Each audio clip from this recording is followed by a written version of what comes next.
ગ્રામસેવાના ઉલ્લેખો કયા બે ગ્રંથોમાં જોવા મળે છે? મહાભારત અને મનુસ્મૃતિમાં. ગ્રામસેવાના ઉલ્લેખો કયા બે ગ્રંથોમાં જોવા મળે છે? મહાભારત અને મનુસ્મૃતિમાં. કયા કાળમાં પંચકુળનો ઉલ્લેખ જોવા મળે છે? ગુપ્તકાળમાં. કયા કાળમાં પંચકુળનો ઉલ્લેખ જોવા મળે છે? ગુપ્તકાળમાં. ગ્રામ સભા અને ગ્રામ સમિતિનો સ્પષ્ટ ઉલ્લેખ કયા અભિલેખમાં જોવા મળે છે? ગંગ અભિલેખ, કર્ણાટક. ગ્રામ સભા અને ગ્રામ સમિતિનો સ્પષ્ટ ઉલ્લેખ કયા અભિલેખમાં જોવા મળે છે? ગંગ અભિલેખ, કર્ણાટક. ગ્રામ પંચાયતોમાં ચૂંટણી ન થવી જોઈએ એવું કોણે કહ્યું હતું? એમ. એસ. ગોલવાલકર. ગ્રામ પંચાયતોમાં ચૂંટણી ન થવી જોઈએ એવું કોણે કહ્યું હતું? એમ. એસ. ગોલવાલકર. ભારતમાં સામુદાયિક વિકાસ કાર્યક્રમની શરૂઆત ક્યારે થઈ હતી? 1952. ભારતમાં સામુદાયિક વિકાસ કાર્યક્રમની શરૂઆત ક્યારે થઈ હતી? 1952. ભારત પ્રાચીન સમયથી એક પ્રજાસત્તાક દેશ રહ્યો છે અને તેના મૂળમાં ગ્રામ પંચાયતો છે. આ વાક્ય કોનું છે? મહાત્મા ગાંધી. ભારત પ્રાચીન સમયથી એક પ્રજાસત્તાક દેશ રહ્યો છે અને તેના મૂળમાં ગ્રામ પંચાયતો છે. આ વાક્ય કોનું છે? મહાત્મા ગાંધી. ગ્રામ સ્વરાજ શબ્દ કોણે આપ્યો હતો? ગાંધીજી. ગ્રામ સ્વરાજ શબ્દ કોણે આપ્યો હતો? ગાંધીજી. ભારતના બંધારણમાં પંચાયતનો ઉલ્લેખ બંધારણના આરંભથી શેમાં કરવામાં આવ્યો છે? રાજ્યનીતિના માર્ગદર્શક સિદ્ધાંતોમાં. અનુચ્છેદ 40. ભારતના બંધારણમાં પંચાયતનો ઉલ્લેખ બંધારણના આરંભથી શેમાં કરવામાં આવ્યો છે? રાજ્યનીતિના માર્ગદર્શક સિદ્ધાંતોમાં. અનુચ્છેદ 40. બંધારણની અનુસૂચિ 11નો અર્થ શું? આ યાદીમાં દર્શાવાયેલા કામો રાજ્ય સરકારે નથી કરવાના પરંતુ પંચાયતોએ કરવાના છે. બંધારણની અનુસૂચિ 11નો અર્થ શું? આ યાદીમાં દર્શાવાયેલા કામો રાજ્ય સરકારે નથી કરવાના પરંતુ પંચાયતોએ કરવાના છે. કઈ પંચવર્ષીય યોજના દરમિયાન ભારતમાં પંચાયતીરાજ શરૂ કરવાનો પ્રસ્તાવ રજૂ થયો હતો? બીજી પંચવર્ષીય યોજનામાં. કઈ પંચવર્ષીય યોજના દરમિયાન ભારતમાં પંચાયતીરાજ શરૂ કરવાનો પ્રસ્તાવ રજૂ થયો હતો? બીજી પંચવર્ષીય યોજનામાં. પંચાયતોની ચૂંટણી કોની દેખરેખ હેઠળ યોજાય છે? રાજ્ય ચૂંટણી પંચ. પંચાયતોની ચૂંટણી કોની દેખરેખ હેઠળ યોજાય છે? રાજ્ય ચૂંટણી પંચ. ગ્રામ ન્યાયાલય અધિનિયમને લોકસભાએ ક્યારે મંજૂરી આપી? 23 ડિસેમ્બર 2008. ગ્રામ ન્યાયાલય અધિનિયમને લોકસભાએ ક્યારે મંજૂરી આપી? 23 ડિસેમ્બર 2008. ગ્રામ ન્યાયાલય અધિનિયમને રાષ્ટ્રપતિએ ક્યારે મંજૂરી આપી હતી? 7 એપ્રિલ 2009. ગ્રામ ન્યાયાલય અધિનિયમને રાષ્ટ્રપતિએ ક્યારે મંજૂરી આપી હતી? 7 એપ્રિલ 2009. મતદાન તારીખે મતદાન મથકથી કેટલા અંતર સુધીમાં મતદાતાને કોઈની તરફેણમાં મત આપવા માંગ કાર્ય કરવાની મનાઈ છે? 100 મીટર. મતદાન તારીખે મતદાન મથકથી કેટલા અંતર સુધીમાં મતદાતાને કોઈની તરફેણમાં મત આપવા માંગ કાર્ય કરવાની મનાઈ છે? 100 મીટર. સ્થાનિક સ્વરાજની સંસ્થાઓમાં વૈધાનિક અને વહીવટી સત્તા ધરાવતા અધિકારી કોણ હોય છે? કલેક્ટર. સ્થાનિક સ્વરાજની સંસ્થાઓમાં વૈધાનિક અને વહીવટી સત્તા ધરાવતા અધિકારી કોણ હોય છે? કલેક્ટર. પંચાયતો માટે નિમાયેલ રાજ્ય કાઉન્સિલના અધ્યક્ષ કોણ હોય છે? પંચાયત વિભાગના પ્રધાન. પંચાયતો માટે નિમાયેલ રાજ્ય કાઉન્સિલના અધ્યક્ષ કોણ હોય છે? પંચાયત વિભાગના પ્રધાન. શિક્ષણ સમિતિના અધ્યક્ષની સામે અવિશ્વાસની દરખાસ્ત મળ્યા તારીખથી કેટલા દિવસમાં બેઠક બોલાવવી જરૂરી છે? 7 દિવસ. શિક્ષણ સમિતિના અધ્યક્ષની સામે અવિશ્વાસની દરખાસ્ત મળ્યા તારીખથી કેટલા દિવસમાં બેઠક બોલાવવી જરૂરી છે? 7 દિવસ. રાજ્ય સરકારી ફંડ માંગથી અનુદાન મંજૂર કરવાની સત્તા કોની છે? વિકાસ કમિશનર. રાજ્ય સરકારી ફંડ માંગથી અનુદાન મંજૂર કરવાની સત્તા કોની છે? વિકાસ કમિશનર. પંચાયતના વિકાસ કાર્યોમાં નાણાકીય સહાય ક્યાંથી મળે છે? રાજ્ય સરકારી ફંડ અને જિલ્લા ગ્રામ ઉત્તેજન ફંડ અને નાણાં પંચ પાસેથી.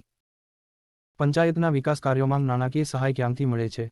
રાજ્ય સરકારી ફંડ અને જિલ્લા ગ્રામ ઉત્તેજન ફંડ અને નાણાં પંચ પાસેથી. પંચાયતોની ચૂંટણીનો પ્રથમ તબક્કો કયો છે? મતદાર યાદીની પ્રસિદ્ધિ અને પ્રમાણિત નકલની કસ્ટડી. પંચાયતોની ચૂંટણીનો પ્રથમ તબક્કો કયો છે? મતદાર યાદીની પ્રસિદ્ધિ અને પ્રમાણિત નકલની કસ્ટડી. મતદાર યાદી ક્યારે તૈયાર કરવાની હોય છે? પંચાયતની મુદત પૂરી થતી હોય તેના 2 મહિના અગાઉ. મતદાર યાદી ક્યારે તૈયાર કરવાની હોય છે? પંચાયતની મુદત પૂરી થતી હોય તેના 2 મહિના અગાઉ. ભારતમાં પંચાયતીરાજ કોના કાયદા દ્વારા અમલમાં છે? રાજ્યોની વિધાનસભાઓના કાયદા. ભારતમાં પંચાયતીરાજ કોના કાયદા દ્વારા અમલમાં છે? રાજ્યોની વિધાનસભાઓના કાયદા.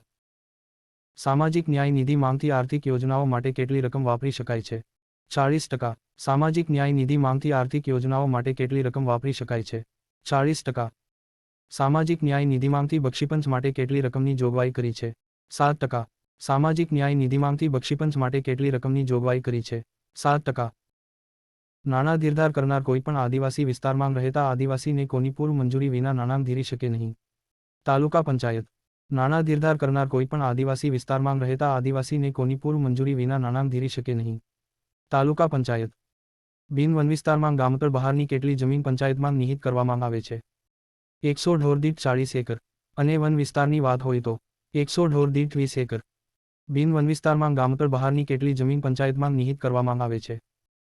100 ઢોર દીઠ 40 એકર. અને વન વિસ્તારની વાત હોય તો 100 ઢોર દીઠ 20 એકર. ગૌચર ઉપરનું દબાણ દૂર કરવાની સત્તા કોની છે? ગ્રામ પંચાયત. ગૌચર ઉપરનું દબાણ દૂર કરવાની સત્તા કોની છે? ગ્રામ પંચાયત. પંચાયતોને કયા વેરા સોંપવા તેનો નિર્ણય કોણ કરે છે? વિધાનસભા. પંચાયતોને કયા વેરા સોંપવા તેનો નિર્ણય કોણ કરે છે? વિધાનસભા. પંચાયતો માટેની મતદાર યાદીમાં નામની નોંધણી માટે કયો કાયદો લાગુ પડે છે?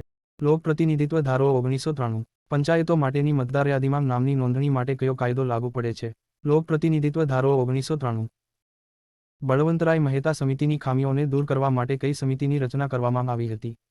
અશોક મહેતા સમિતિ 1977. અહેવાલ સોંપ્યો 1978. બળવંતરાય મહેતા સમિતિની ખામીઓને દૂર કરવા માટે કઈ સમિતિની રચના કરવામાં આવી હતી? અશોક મહેતા સમિતિ 1977. અહેવાલ સોંપ્યો 1978. અશોક મહેતા સમિતિ કયા બે સ્તરોની પંચાયતોની ભલામણ કરી હતી? ગ્રામ પંચાયત અને મંડળ પંચાયત. અશોક મહેતા સમિતિ કયા બે સ્તરોની પંચાયતોની ભલામણ કરી હતી? ગ્રામ પંચાયત અને મંડળ પંચાયત. ન્યાય પંચાયતો સ્થાપવાની ભલામણ કઈ સમિતિએ કરી હતી? અશોક મહેતા સમિતિ. ન્યાય પંચાયતો સ્થાપવાની ભલામણ કઈ સમિતિએ કરી હતી? અશોક મહેતા સમિતિ. કઈ સમિતિ કાર્ડ સમિતિ તરીકે ઓળખાય છે? G.V.K. રાવ સમિતિ. કઈ સમિતિ કાર્ડ સમિતિ તરીકે ઓળખાય છે? G.V.K. રાવ સમિતિ. કઈ સમિતિની ભલામણના આધારે 73મો સુધારો કરીને પંચાયતોને બંધારણમાં સ્થાન અપાયું? L.M. સિંઘવી સમિતિ. કઈ સમિતિની ભલામણના આધારે 73મો સુધારો કરીને પંચાયતોને બંધારણમાં સ્થાન અપાયું? L.M. સિંઘવી સમિતિ. 73 સુધારા વખતે વડાપ્રધાન કોણ હતા? P.V. નરસિંહ રાવ. 73 સુધારા વખતે વડાપ્રધાન કોણ હતા? P.V. નરસિંહ રાવ.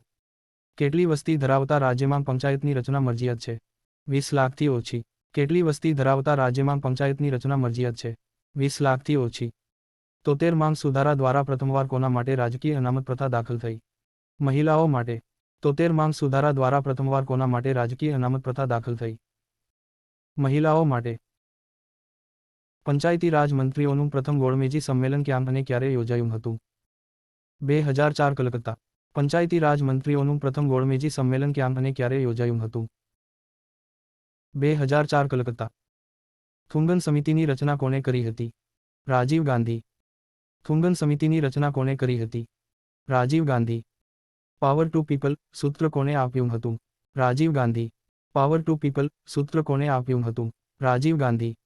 સામાજિક ન્યાય સમિતિની સ્થાપના કરવાની ભલામણ કઈ સમિતિએ કરી હતી? જીણાબાઈ દરજી સમિતિ. સામાજિક ન્યાય સમિતિની સ્થાપના કરવાની ભલામણ કઈ સમિતિએ કરી હતી? જીણાબાઈ દરજી સમિતિ. ગુજરાત પંચાયત અધિનિયમ 1993નો અમલ ક્યારથી થયો? 15 એપ્રિલ 1994. ગુજરાત પંચાયત અધિનિયમ 1993નો અમલ ક્યારથી થયો? 15 એપ્રિલ 1994. ગુજરાતમાં અનુસૂચિત વિસ્તારોમાં કઈ ગ્રામ પંચાયતોમાં સરપંચનો હોદ્દો આદિવાસીઓ માટે અનામત નથી? જ્યાં 75% કરતાં વધારે વસ્તી બિન આદિવાસી હોય. ગુજરાતમાં અનુસૂચિત વિસ્તારોમાં કઈ ગ્રામ પંચાયતોમાં સરપંચનો હોદ્દો આદિવાસીઓ માટે અનામત નથી? જ્યાં 75% કરતાં વધારે વસ્તી બિન આદિવાસી હોય. બંધારણની અનુસૂચિ 11 હેઠળના કેટલા કામો પંચાયતોને સોંપાયા હોવાનું ગુજરાત સરકારે કેન્દ્રને જણાવેલું છે? 15 કામો. બંધારણની અનુસૂચિ 11 હેઠળના કેટલા કામો પંચાયતોને સોંપાયા હોવાનું ગુજરાત સરકારે કેન્દ્રને જણાવેલું છે? 15 કામો. ગુજરાતમાં તાલુકા પંચાયત અને જિલ્લા પંચાયતમાં પક્ષાંતર ધારો ક્યારથી લાગુ થયો? 19 જાન્યુઆરી 1987. ગુજરાતમાં તાલુકા પંચાયત અને જિલ્લા પંચાયતમાં પક્ષાંતર ધારો ક્યારથી લાગુ થયો? 19 જાન્યુઆરી 1987. ગુજરાતનું સૌપ્રથમ ગોકુળગ્રામ કયું બન્યું હતું? રાયસણ ગાંધીનગર. ગુજરાતનું સૌપ્રથમ ગોકુળગ્રામ કયું બન્યું હતું? રાયસણ ગાંધીનગર. સૌપ્રથમ ઈ ગ્રામની શરૂઆત ક્યાંથી થઈ? ભાવનગર, વાળખંડ. સૌપ્રથમ ઈ ગ્રામની શરૂઆત ક્યાંથી થઈ? ભાવનગર, વાળખંડ. ગુજરાત પંચાયતી સેવા પસંદગી બોર્ડમાં કુલ કેટલા સભ્યો હોય? અધ્યક્ષ અને 4 સભ્યો. ગુજરાત પંચાયતી સેવા પસંદગી બોર્ડમાં કુલ કેટલા સભ્યો હોય? અધ્યક્ષ અને 4 સભ્યો. ગુજરાત પંચાયત સેવા પસંદગી બોર્ડના સભ્યોનો કાર્યકાળ કેટલો હોય? 6 વર્ષ અથવા 62 વર્ષ. ગુજરાત પંચાયત સેવા પસંદગી બોર્ડના સભ્યોનો કાર્યકાળ કેટલો હોય? 6 વર્ષ અથવા 62 વર્ષ.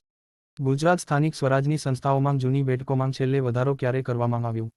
ગુજરાત પંચાયત અધિનિયમ સુધારો 2015. ગુજરાત સ્થાનિક સ્વરાજની સંસ્થાઓમાં જૂની બેઠકોમાં છેલ્લે વધારો ક્યારે કરવામાં આવ્યું?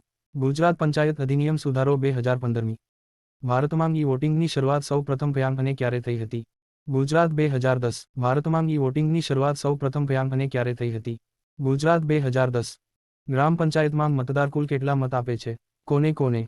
2. એક સરપંચને અને એક સભ્યને. ગ્રામ પંચાયતમાં મતદાર કુલ કેટલા મત આપે છે? કોને કોને? 2. એક સરપંચને અને એક સભ્યને.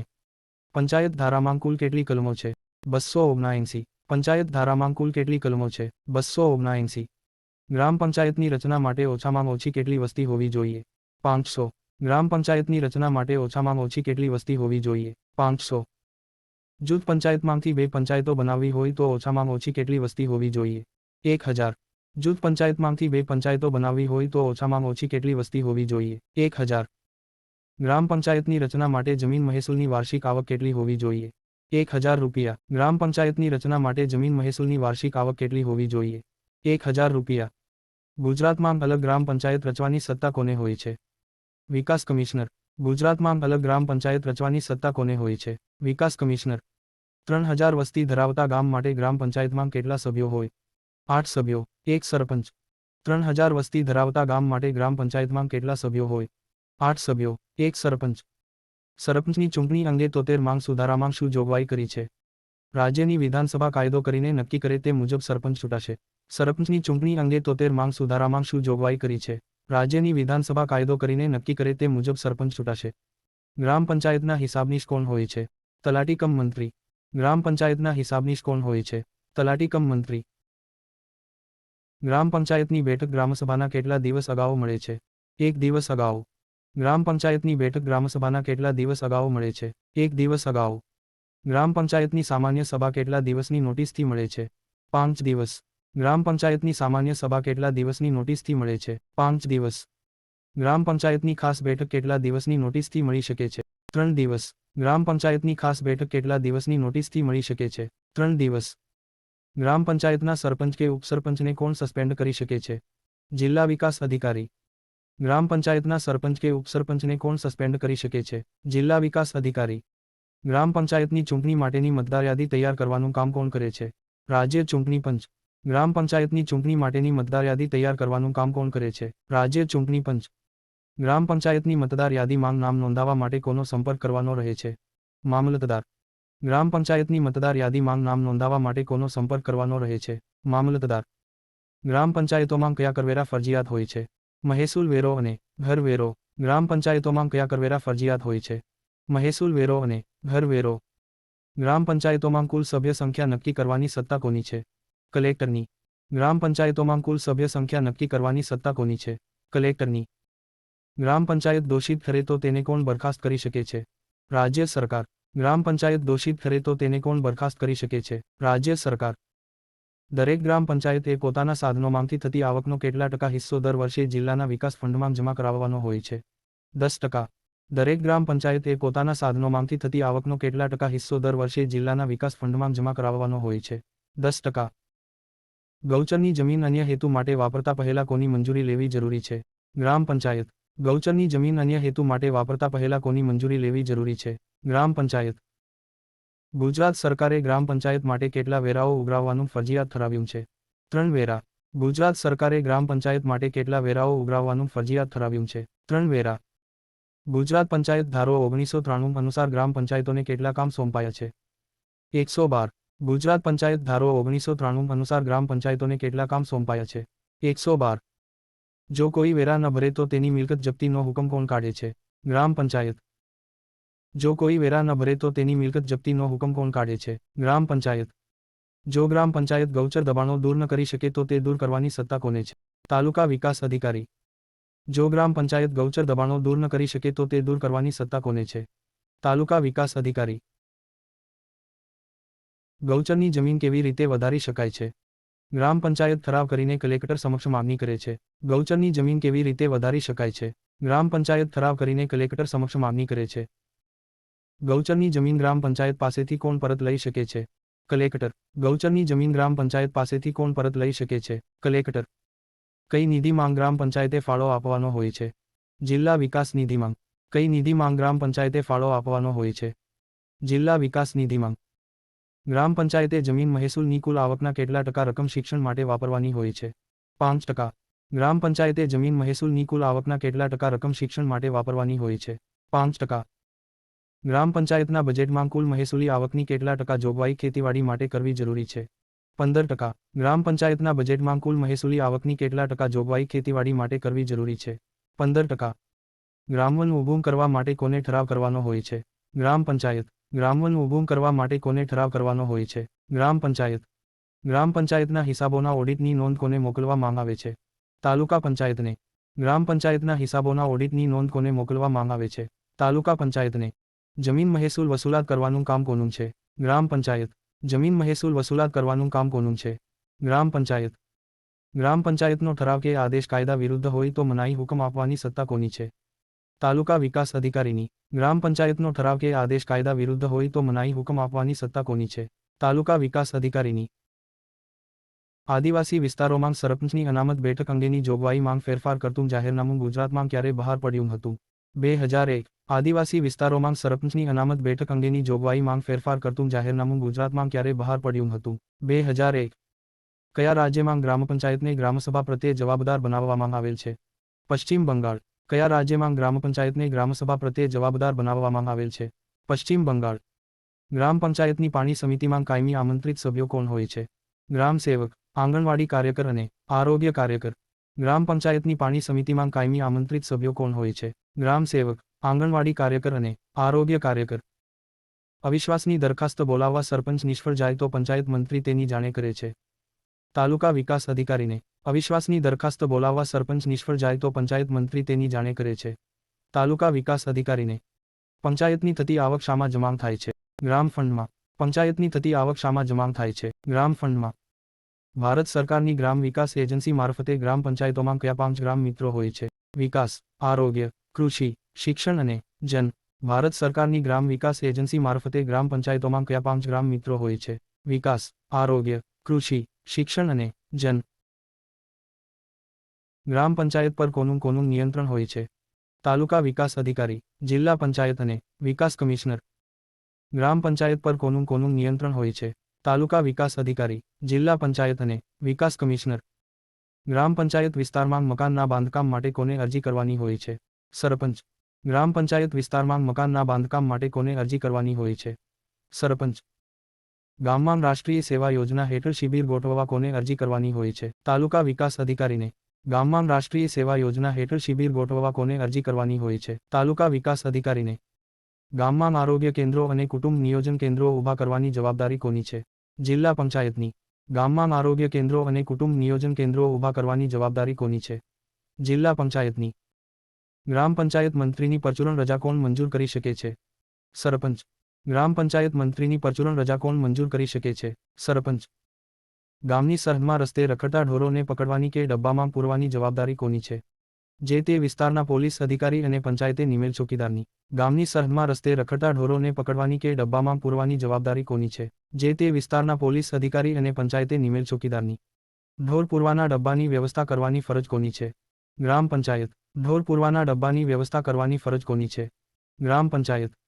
ગામમાં આવેલી ગોચર અને ખળાવાડનો વહીવટ કોણ સંભાળે છે? ગ્રામ પંચાયત. ગામમાં આવેલી ગોચર અને ખળાવાડનો વહીવટ કોણ સંભાળે છે? ગ્રામ પંચાયત. દરેક ગામડામાં સમાધાન પંચમાં કેટલા સ્થાયી સભ્યો હોય છે? 1.